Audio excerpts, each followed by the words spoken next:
Joining me now is retired General Wesley Clark, former Supreme Allied Commander of NATO and a former presidential candidate. General, it's always great to see you. And I want to remind you of something. 2 decades ago, you and I both ran for president as Democrats looking to defeat George W. Bush. And I wanted to open up with this moment you might remember from your first Democratic primary debate. It was right here in New York after you just entered the race in September of 2003. And some veterans Democrats took issue with you jumping in the race. Roll the clip, please. First of all, as the only New Yorker, I want to welcome General Clark to New York, and I want to welcome him to our list of candidates. And don't be defensive about just joining the party. Welcome to the party. It's better to be a new Democrat that's a real Democrat than a lot of old Democrats up here that have been acting like Republicans all along. You might remember that exchange, and I might add that it was an honor running against you. And we always respect each other and always stay within the boundaries of what we believe was good for the country, which is what I'm really concerned about on Thursday night. That's why I wanted you on, because we have experience on the stage of at least running in the primaries. But now as the president, Biden preps for his Thursday debate, what lessons can his team learn from moments like this one from our debate 20 years ago?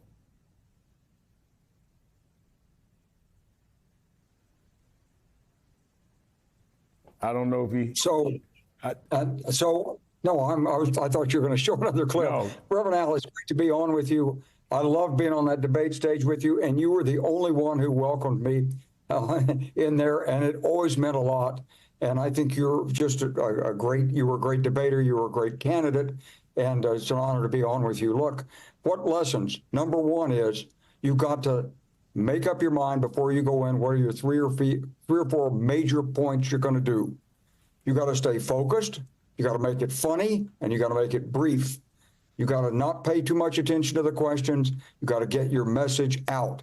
Now, in this case, going against Donald Trump, the president's got a lot of great things to say that he's done, and he's got a lot of great attack points against Donald Trump.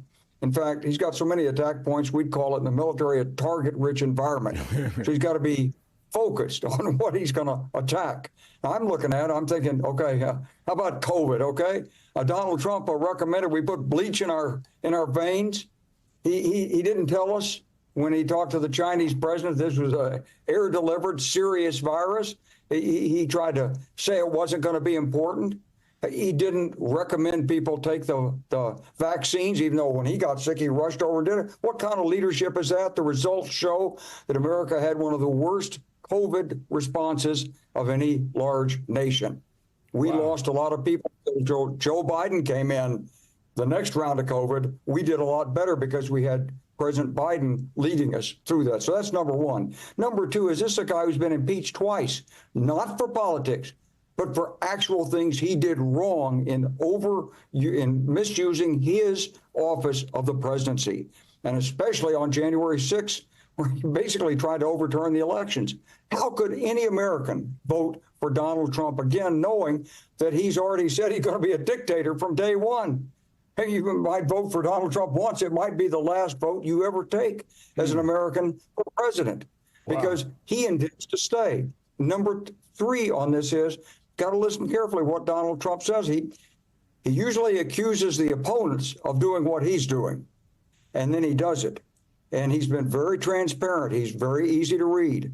Donald Trump's all about one person, Donald Trump. And when he rolls off those grievances, don't you feel any sympathy for him. He's beat the law on every case he's got, except for one, and now he's a convicted felon. And he's got money behind him. He's got foreign money behind him. This is a man who's about Donald Trump and nobody else. Don't be fooled. So now, let me talk strategy. Let me talk strategy with you a minute. For the president. The debate gives him a massive platform to contrast himself with Donald Trump. Should he try to appeal to persuadable independent voters or just engage his Democratic base? Oh, he's got to go for the independent voters, Al. Sure, he does. But he does that with two factors. Number one is the record. which is a darn good record. And number two, he's got to show his energy, his alertness, his ability to focus, get the message out, be focused, be funny, and be brief on target. Now, if he does that, he'll bring. Now, he's got to deal with that. There's a lot been made about the debate rules. There'll be no live audience, no notes, and the candidates will have their microphones muted when they're not speaking. You've been through this process. How much do these little details matter? Well, I think it helps not to have the audience there, honestly, because I think it lets the debate focus more on the candidates and the issues rather than the distractions of just appealing to the audience. But you still got to appeal to that audience that's out there watching on television. You got to say things that are interesting, and you got to have a little humor in there to put some life into the debate. So I think that's good. I think having the mic turned off, I think that's a positive, because I think Donald Trump would attempt to interfere, as he did in the previous debates, while President Biden's talking. So I think that's a good thing. I think the debate rules are fine. They support President Biden in this first debate. All right, now, General, I want to play some comments from former President Donald Trump just a few hours ago, speaking at the Faith and Freedom Conference in Washington. Take a listen. We dominated. We saved the world from those forts. And now they decide to take the names off, and wait till you see ultimately what happens with those names. They did, I call it a transition, like transitioning. They have a transition name before they name it. The Reverend Al Sharpton Fort. Fort Al Sharpton. Now, while I'm honored Trump is thinking of me, I'm sure there are others more worthy of having a military facility named after them. And like former President Trump, I never served in the military, neither has he. And you would think after serving 4 years as president, he knows the custom is to name forts after people that has done military work. But can you talk? I'm not going to bite the bait by exchanging sound bites with him, but can you talk a bit about why the Pentagon has taken the thoughtful steps of renaming certain bases? Because apparently the former president does not seem to understand the reason that some people are offended by some, including some Confederate generals. I remember he said it was fine people on both sides in Charlottesville when we talked about General Robert E. Lee. So explain why the Pentagon's sensitivity is here. Look, these forts were named during the Jim Crow era. That's the truth. And they were named so that that people in the South and these segregationist senators in the South and the governors would sort of accept the fort in their state. That was the idea. It was a form of racist appeasement. So if you were an African-American soldier or Hispanic or even an American soldier, finally you say, wait a minute, why am I at Fort Hood, Texas? You know who John Bell Hood was? Yes, he lost a leg at Gettysburg fighting for the Confederates.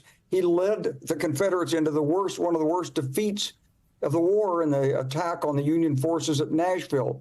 He was a West Point graduate who was disloyal to his country, disloyal to his oath to support and defend the Constitution of the United States, or as it was given at that time. And he was a loser.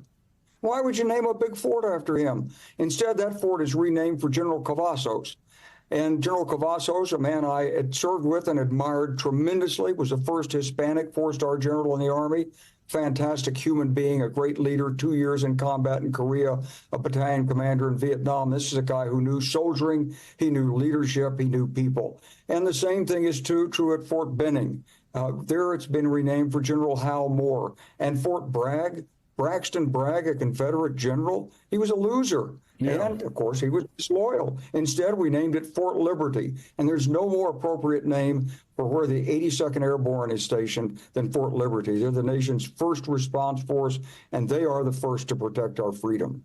So I think it was a smart move by the Pentagon. It went through a commission. It wasn't just one person making an arbitrary decision. And I'm really proud of that, and I hope that our soldiers and their families really appreciate the leadership shown by Secretary Austin and the men and women in the Pentagon on this issue. Well, thank you for being with us. Good to see you again, even though it's through the screen. Retired General Wesley Clark, a former presidential candidate.